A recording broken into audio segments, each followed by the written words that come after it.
Hello everyone, welcome to BU304, and the purpose of this video is to provide an overview of our week 3 virtual lab and our application activity focusing on US demographics. And so recall this week is we're kind of having a merger between the virtual lab and the application activity. And leading into this week, keep in mind that the virtual lab is usually a preparatory type of little lab, like a little activity. Usually there's nothing due for that. It's to provide people with a little background on where we want to go for the application activity. However, there are some weeks where the two are really just merged together. So it's kind of all in one lab, if you will. And that is what this week is about here as well. So in the virtual lab and the application activity that you see under this week, under this week's content and submodule, they are all in one, the virtual lab and application activity.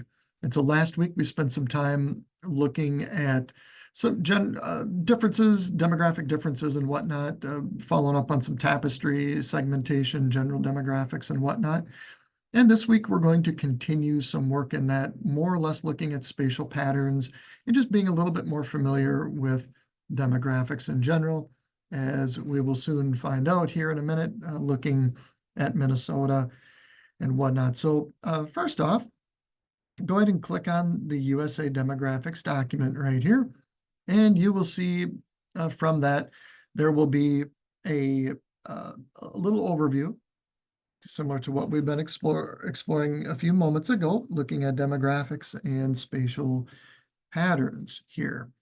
So there is no login credentials, no specialized software required for this week, but we'll have you click on the USA Demographics Lab document. And once we get into that document, so you can go ahead and click on that, there are some question marks provided in this in the USA Demographics Lab document. Those will be indicators for you for answers or solutions or guides to help you through the lab. The lab isn't really too lengthy or anything like that, but simply just follow the steps in the lab, and that'll take us through the USA Demographics Lab exercise here. So what we'll do is first click on this, and then once the lab document opens up, there will be a URL in that document above in number 3 that we will then select to open. Otherwise, you probably can open up the lab right from number 4 here as well. So let's go ahead and open up our demographics lab. Okay, so this is our activity. Think of it as our virtual lab this week. Pretty short in time, maybe 10 minutes, 15 probably tops. But what we'll do, here's that URL that I was just referring to. So you can go ahead and click on this here on the link. But in general, this is the lab. So we're looking at this lab is designed to take you through some essential spatial modeling, spatial data, if you will. So population density we're looking at from the USA, and you can zoom in or zoom out. You know, you can't really break this data, so that's fun. You can zoom in and around. And here are some of those little question marks here that are guides and indicators for, you know, what you might expect to see when you zoom in or zoom out or whatever it might be. And this is about, I think, just a couple pages here, but you can kind of go through this one by one, check out some of the little arrows for directions here, one after the other, all the way through. And then the question marks, again, are observations that you could take note of following the little solutions or answers to the lab here as well. So there's nothing you need to turn in for this. This is just a preparatory lab, like for the virtual lab. All right, so there's just a couple pages on that. So work through that. Again, nothing that you need to turn in for that or anything. And so with that being said, let's go ahead and click on this URL right here. All right. Now that we are into the lab, a couple things to take note of, depending on what version you have and or time of access for this particular lab. I personally like the Map Viewer Classic, the one that is active right now on the back screen. But depending on what version you might have of your operating system and or time that you access the viewer, The new map viewer may be functional, so it's up to you. You can select the current one, which in my opinion is a little bit easier, or look at the map viewer. Either one's okay. It's the same thing, just the interface is a little bit different. Okay, so for the assuming that you've gone through the virtual lab and the activity here, the next thing we're going to do is take a look at number 6, which is follow or complete the 3 questions for the application activity.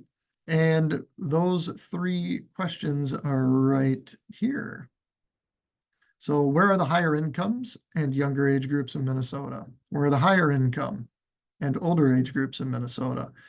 Followed up with number 3, what patterns do you see with age and income, and how this might relate to some sample product or service that you might be working with or marketing to within those various age ranges or income levels. So you could think back to some of our tapestry segmentations as well from prior weeks, but all you need to do is simply drop those into a Word document and then upload those under week 3 in the virtual lab in the application activity for week 3. So where are the higher incomes and younger age groups? Where are the higher income and older age groups in Minnesota?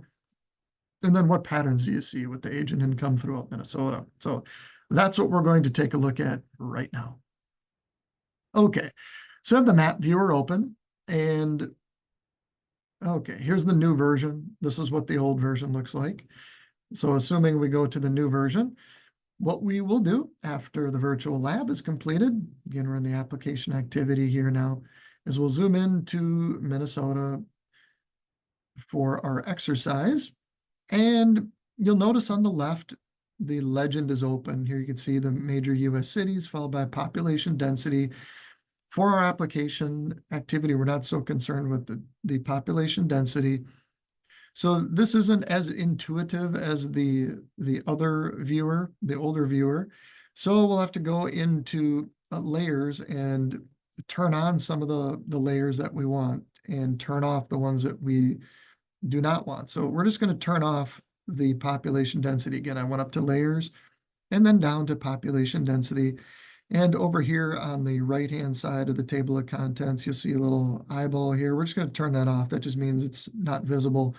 And we're going to come up here to income and age. These 2 are the ones we're going to look at for the application activity this week. So simply we could turn those on so that we can see them. And again, the household income is not showing up because it's underneath. In a layering concept, it's underneath the median age.